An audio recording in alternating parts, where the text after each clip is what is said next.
In this video, we're going to look at some global water and sanitation statistics prepared by the Joint Monitoring Program of the World Health Organization and UNICEF. How we conceptualize a problem often has a profound influence on the options that we envisage for addressing this problem. In the global water community, we've often thought about the problem as people being covered with water and sanitation services or not covered with water and sanitation services. Of course, everybody has some kind of water service or they wouldn't be alive, so we need to distinguish between improved water and sanitation services and unimproved water and sanitation services. But the problem is not so simple as just having good services or having bad services. There's a continuum between good and bad services, and where we draw the line is a bit arbitrary. This next slide shows the world at night and shows electricity coverage in different parts of the world. You might think that if this slide doesn't tell you anything much about water coverage, but that would not be quite right. Because if a household doesn't have electricity, it's very unlikely to have piped water services. In the past, the global community struggled to get good water and sanitation coverage statistics. The data were often self-reported by different national governments and of varying quality, and surveys were carried out using different protocols and different definitions of water and sanitation services. Informal service options were often ignored, and it was often hard to get coverage statistics that could be related to the income of an individual household, so it was hard to see how coverage varied for different income groups. The Joint Monitoring Program statistics have addressed several of these problems and really provide us a much better picture today of what's going on around the world in terms of who has improved services and who doesn't.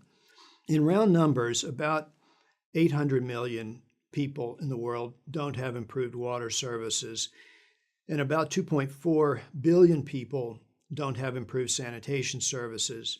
About 1.9 billion people without sanitation services are living in Asia today.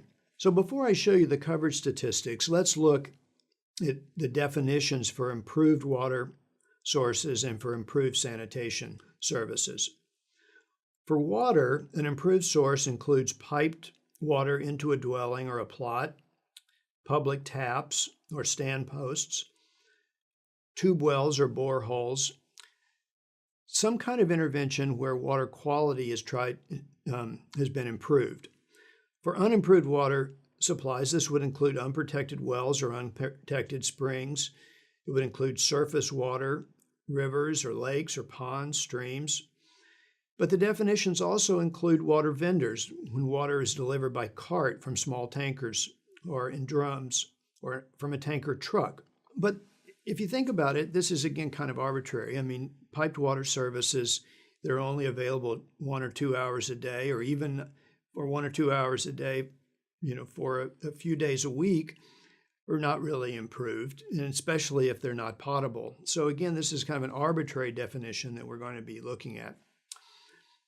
For improved sanitation, we include a flush or pour flush toilet connected to a piped sewer system is improved, or a pour flush toilet connected to a septic tank or a pit latrine would be considered improved.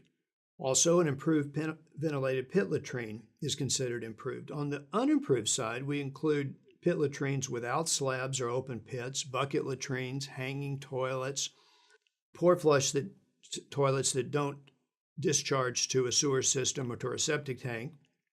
And often, households in developing countries don't have any sanitation systems at all. We record this in the surveys as open defecation or having no facilities, and defecation just occurs in the bush or out in the field. We also include shared or public toilets among the unimproved sanitation services. So now let's turn and look at some of the JMP global statistics.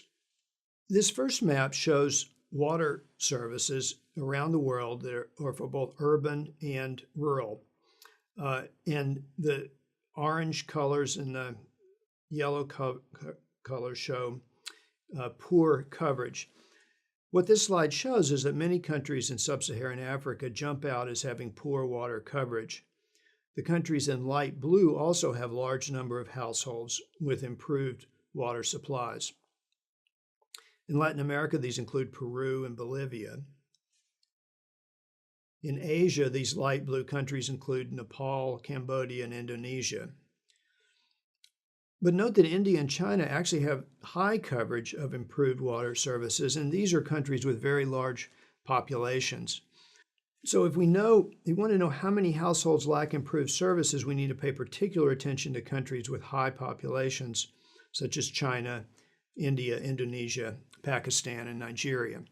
This next map shows improved water coverage just in rural areas, and this picture doesn't look as promising as when we zero in on rural areas. Sub-Saharan Africa still stands out as having poor coverage, but now we can see that there are many rural households in India and China and Latin America that still do not have improved water supplies. This next slide shows improved water coverage just in urban areas, and the urban areas actually look considerably better than the rural areas. Cities in Sub-Saharan Africa, however, still have a ways to go. This next figure shows changes in improved water coverage over the 20-year period from 1990 to 2010 by region of the world. The colors show the type of water services. So on the bottom, the dark blue shows the percentage of households in the region with piped water services on the premises. The light blue shows other types of improved water sources. The orange and brown colors show unimproved and surface water sources, respectively. The figure shows the rapid gains in coverage in East Asia and North Africa. Sub-Saharan Africa, however, has made little progress in coverage, but remember these are in percentages, so if population is growing, it doesn't mean that more and more people haven't received services, it just means that in percentage terms, the numbers haven't gone up.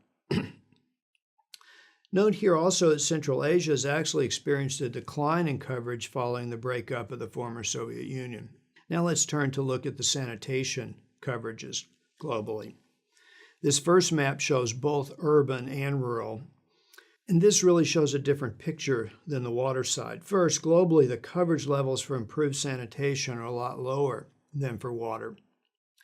This means that there are many households that have improved water services that don't have improved sanitation services. In this map, South Asia jumps out as a sanitation hotspot. Note also that Sub-Saharan Africa is a hotspot for sanitation, just like it was for improved water. This next map shows improved sanitation by rural areas only. If we look at rural coverage for improved sanitation, Latin America and Southeast Asia are added to Sub-Saharan Africa and South Asia as problem areas. I'm going to look next at improved sanitation just in urban areas. Here, the hotspots for low coverage are Sub-Saharan Africa and Bolivia. But importantly, urban areas in South Asia and East Asia still have a long way to go. There are millions of people in urban South Asia and East Asia that still lack adequate sanitation facilities. This next slide shows where open defecation is still occurring globally. This is the most extreme sanitation problem, and the map shows that open defecation is still widely practiced in South Asia and Sub-Saharan Africa. This next figure shows changes in improved sanitation coverage over the 20-year period between 1990 to 2010 by region of the world. The colors show the type of sanitation services. So on the bottom, the dark green shows the percentage of households in the region with improved sanitation. The light green shows use of shared sanitation facilities. The orange and brown colors show unimproved and open defecation, respectively. This figure shows that there have been rapid gains in East Asia over this period from 1990 to 2010. Other regions are making slow progress, including Sub-Saharan Africa. South Asia is making progress, but still has a long way to go.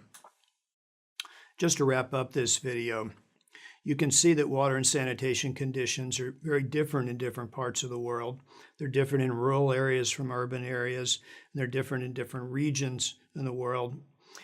I don't want you to take this picture for granted. It's been really hard for the global community to assemble the data to show you these kinds of coverage maps. If you'd like to learn more about this process of the Joint Monitoring Program, and how this was set up, please listen to my conversation with Clarissa Brocklehurst. One of the implications of these differences around the world in water and sanitation conditions is that we're going to need different strategies for addressing these problems. We're going to need different strategies for tackling open defecation in South Asia from unreliable piped water supplies in cities of Latin America. In the next video, we're going to look at coverage statistics from a little different perspective using some different data from the World Bank's Living Standards Measurement Surveys. Thanks for watching this video.